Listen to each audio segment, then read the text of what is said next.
बात कर लेते हैं एंटीबॉडीज के बारे में, और ये वही एंटीबॉडीज हैं जो इफेक्टर बी सेल्स यानी कि हमारी प्लाज्मा सेल्स एक्टिवेट होने के बाद सिक्रीट करना स्टार्ट कर देती हैं।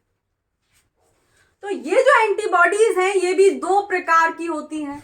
ये भी पीछे क्यों रहे, तो देखो इधर, ये दो तरीके की एंटीबॉडीज ह्यूमन प्रोड्यूस करता है, और वो दो तरीके की एंटीबॉडीज में पहली एंटीबॉडी है हमारी सरफेस एंटीबॉडीज। तो नाम से ही पता चल गया होगा कुछ तो, कि सरफेस का मतलब है कि ये वाली जो एंटीबॉडीज होती हैं ये इम्यून सेल्स के सरफेस पर प्रेजेंट होती हैं। और कौन कौन सी वो इम्यून सेल्स हैं जिनके सरफेस पर हमें एंटीबॉडीज देखने को मिलती हैं? तो अगर पहली बात करें तो ये जो सरफेस एंटीबॉडीज हैं हम लोगों ने कल वाले लेक्चर में देखी थी कि जो बी सेल्स होती हैं उन बी सेल्स के सरफेस पर बीसीआर होता है, जिसे हम बी सेल रिसेप्टर के नाम से जानते हैं। तो याद आ रहा होगा, मान लो ये हमारी कोई बी सेल है, और जब ये बी सेल प्रॉपर मैच्योर हो जाती है तो प्रॉपर मैच्योर होने के बाद इसके सरफेस पर एक कंप्लीट बीसीआर का मॉलिक्यूल आ जाता है, यानी एक कंप्लीट ताला आ जाता है जिसकी चाबी होती है एंटीजन पर प्रेजेंट एपिटोप। तो क्या होगा, ये जो बी सेल है इसके सरफेस पर हम लोगों ने देखा था दो एंटीबॉडीज प्रेजेंट होती हैं, पहली हमारी आईजीएम और दूसरी होती है आईजीडी। ठीक है, और हमने ये भी देखा था कि ये जो आईजीएम होती है ये होते हैं प्रोफेसर साहिब, और ये जो आईजीडी होती है ये इनके असिस्टेंट होती हैं। मतलब जितना भी काम होगा उस सब का क्रेडिट ले जाएंगी आईजीएम, और आईजीडी पीछे से सिर्फ सपोर्ट मारती रह जाएंगी। देखा था ये कल। तो क्योंकि ये एंटीबॉडीज दोनों ही इस बी सेल के सरफेस पर प्रेजेंट हैं, तो इस तरीके की एंटीबॉडीज को हम नाम देते हैं सरफेस एंटीबॉडीज। तो आई बात समझ में कि वो एंटीबॉडीज जो किसी बी लिम्फोसाइट्स या फिर किसी भी इम्यून सेल के सरफेस पर प्रेजेंट होती हैं उनको हम सरफेस एंटीबॉडीज कहते हैं। और एग्जाम्पल के तौर पे हमने देखा कि बी सेल के ऊपर हमारा एक बीसीआर होता है, और वो जो बीसीआर होता है वो दो एंटीबॉडीज से मिलकर के बनता है, पहली हमारी आईजीएम और दूसरी होती है आईजीडी।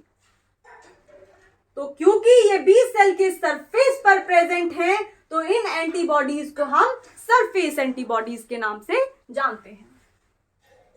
अब दूसरी बात है कि इस सरफेस एंटीबॉडीज के अंदर कौन कौन सी एंटीबॉडीज हैं। तो कौन कौन सी दिख रही है इस बी सेल के ऊपर, ये एग्जाम्पल मान के चल लो आप लोग।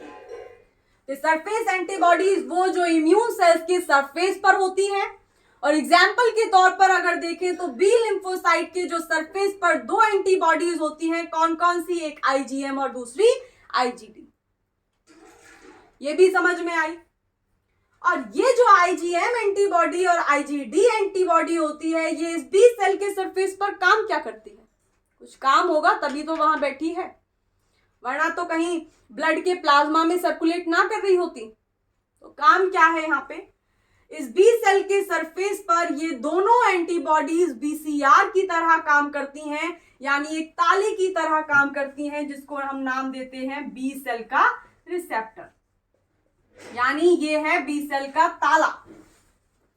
और ताले की चाबी आएगी बाहर से, यानी एंटीजन भाई साहब आएंगे बाहर से, और उन एंटीजन के पास होगी इस ताले की चाबी, जिनको हम नाम देते हैं एपिटोप्स।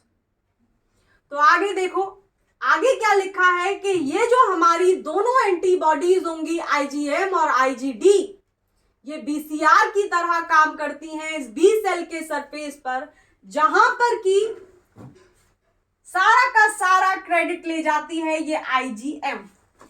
और बेचारी आईजीडी का काम होता है कि इस आईजीएम को हेल्प करो, ये जो करे उसमें इसको हेल्प करो।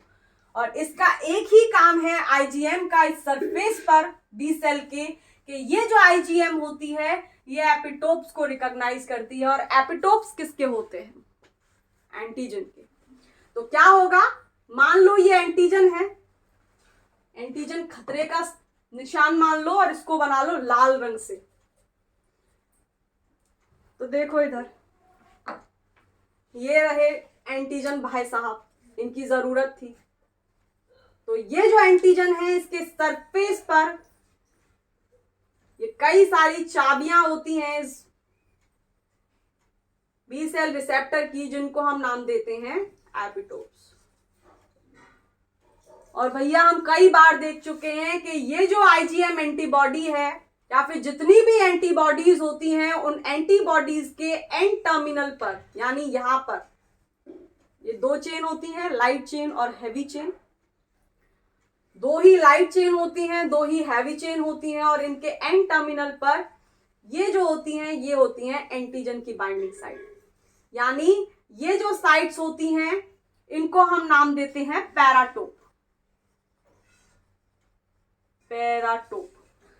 तो एक टोपी इधर है और एक टोपी इधर है, दोनों टोपी को जोड़ दो, और जैसे ही इस एंटीबॉडी के पैराटोप का इंटरेक्शन इस एंटीजन के एपिटोप्स के साथ होगा, वैसे ही ये बी सेल जाग जाती है। और बी सेल के जागने के बाद क्या होता है, ये पीछे वाली वीडियोस में हम लोग डिस्कस किए हैं, इससे बिल्कुल पीछे वाली वीडियो में डिस्कस किए हैं। तो जा करके देखो क्या होगा। आगे चलो, ये तो हो गया एक प्रकार।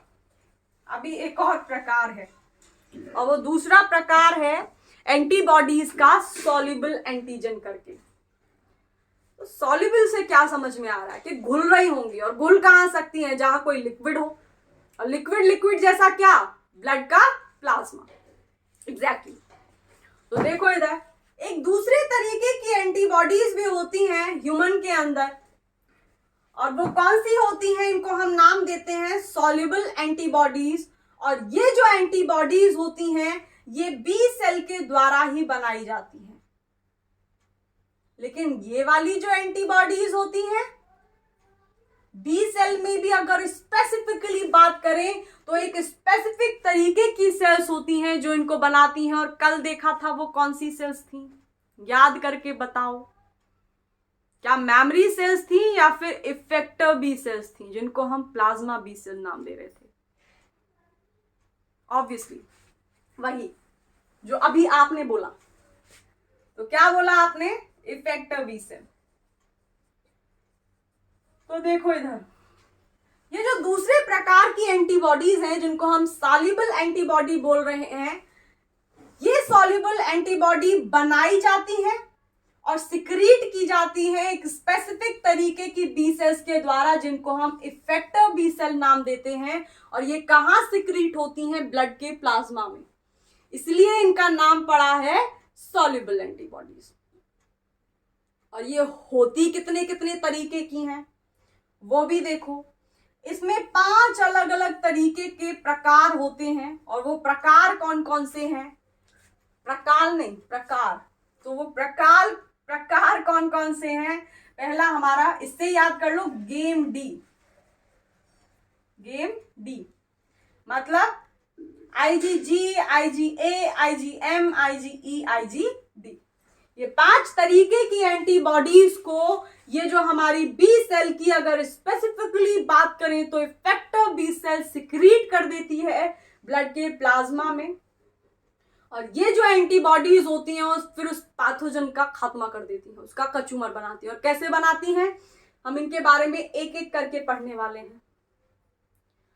तो अगर जानने के इच्छुक हैं आप लोग तो चैनल को सब्सक्राइब कर लो, घंटी बजा लो, और घंटी बजाने के बाद वीडियोस को अपने फ्रेंड्स को भी शेयर कर लो, क्योंकि शेयरिंग इज केयरिंग, राइट, ताकि वो लोग भी इस जर्नी में हमारे साथ जुड़ जाएं।